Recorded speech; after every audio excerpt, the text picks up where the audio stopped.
السلام علیکم ورحمۃ اللہ وبرکاتہ۔ محترم ناظرین، Ertugrul Ghazi TV serial کافی مشہور سیریل ہوا، اور اس سیریل میں جو دیکھنے والے ہیں انہوں نے دیکھا ہوگا ایک شخصیت تھی جن کا نام تھا ابن عربی۔ آج میں انہی ابن عربی کا ایک واقعہ سنانے جا رہا ہوں۔ یہی واقعہ سنانا مقصود ہے کہ آپ حضرات ابن عربی کی شخصیت سے واقف ہو سکیں۔ ٹی وی سیریل میں ابن عربی کو ارطغرل غازی کا شیخ اور پیر دکھایا گیا ہے۔ واقعہ سنانے سے قبل میں بتاتا چلوں کہ ابن عربی اور ابن العربی نام سے دو شخصیت ہیں، اور دونوں ایک ہی علاقے سے ہیں، اور وہ دونوں شخصیت قریب زمانے میں پیدا ہوئیں۔ دونوں شخصیات میں سے ایک کی شہرت ابن العربی اور دوسرے کو ابن عربی کہا جاتا ہے۔ دونوں کا ملک، دونوں کا وطن ایک ہی ہے، یعنی اندلس۔ اس لیے ابن العربی الاندلسی اور ابن عربی اندلسی سے دونوں معروف ہیں، نیز دونوں مسلکی اعتبار سے مالکی ہیں، لیکن ان دونوں کا اصل نام کچھ اور ہے۔ ابن العربی کا اصل نام ہے ابو بکر محمد بن عبداللہ ابن العربی الاندلسی، جبکہ جو ارطغرل غازی میں دکھائے گئے ہیں وہ ہیں ابن عربی، ان کا اصل نام ہے محمد بن علی ابن عربی الاندلسی۔ ارطغرل غازی والے ابن عربی 1165 عیسوی میں پیدا ہوئے اور وفات 1240 کو ہوئی۔ ابن العربی کی پیدائش ابن عربی کی وفات کے 17 سال کے بعد ہوئی۔ گویا ابن العربی بڑے ہیں اور ابن عربی جو ارطغرل غازی میں دکھائے گئے ہیں وہ چھوٹے ہیں۔ یہ دونوں شخصیات بڑی معروف اور مشہور ہیں۔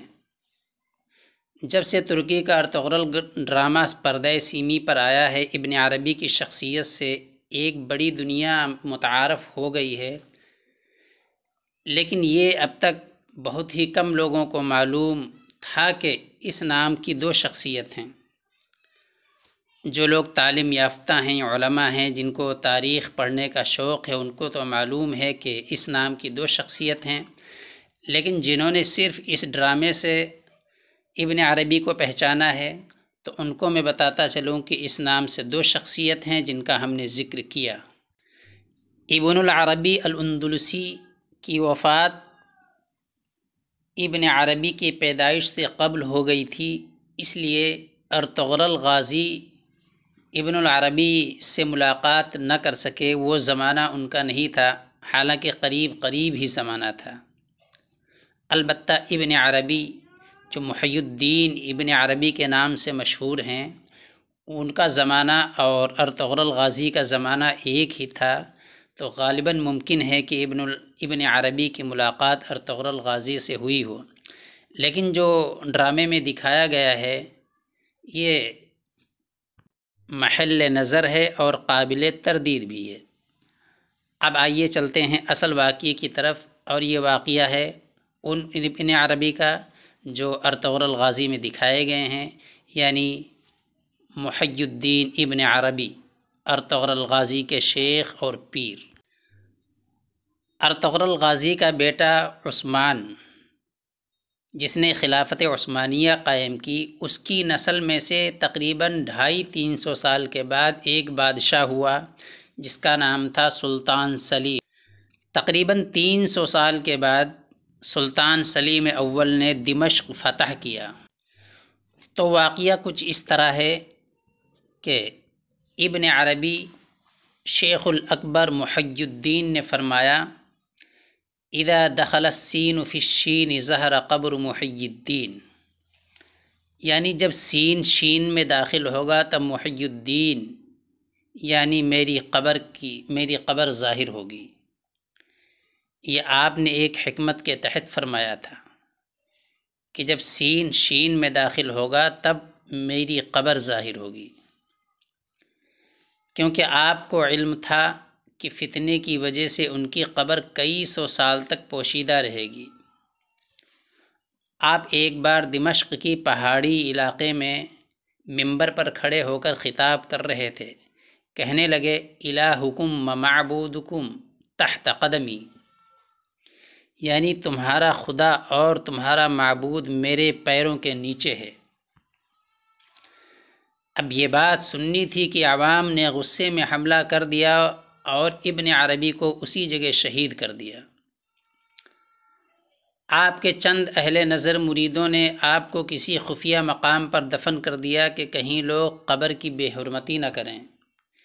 اس واقعے کے تقریباً 300 سال کے بعد عثمانی سلطان سلیم اول نے دمشق فتح کیا تو سلطان سلیم کے خواب میں حکم دیا گیا کہ ابن عربی کی قبر کو تلاش کرو اور مسجد بناؤ۔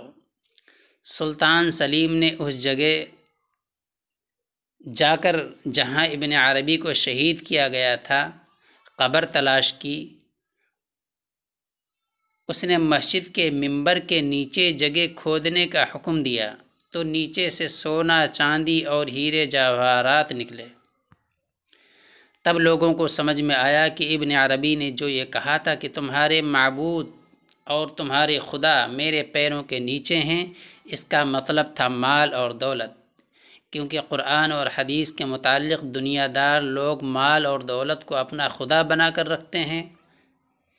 اس لیے حضرت ابن عربی نے فرمایا کہ تمہارا خدا اور تمہارا معبود جو مال اور دولت ہے وہ میرے قدموں کے نیچے ہے۔ پھر سلطان سلیم نے ابن عربی کی قبر کو دریافت کیا، وہاں قبہ بنایا اور اس کو آباد کیا۔ تب لوگوں کو سمجھ آیا کہ ابن عربی کے اس قول کا مطلب کہ یعنی سین یعنی سلطان سلیم، شین یعنی شام میں داخل ہوگا تو ابن عربی کی قبر ظاہر ہوگی۔ سلطنت عثمانیہ پہ اولیاء کرام کا خاص فیض اور توجہ تھی۔ اس سلطنت کی بنیاد میں شیخ ادیب علی اور ان کے مرید خاص کو ابدال جیسے اولیاء کی تربیت شامل تھی، اور اس سلطنت کے وجود میں آنے سے پہلے ابن عربی جیسے عظیم ولی کی مدد شامل حال تھی۔ اور پھر یہ بھی معلوم ہوا کہ اولیاء عظام کے ظاہری معاملات پہ ادھم نہ مچایا جائے، بلکہ ان کے اندر چھپے رازوں کو سمجھنے کی کوشش کی جائے۔ اللہ تعالی ہمیں اولیاء کرام کا باادب بنائے اور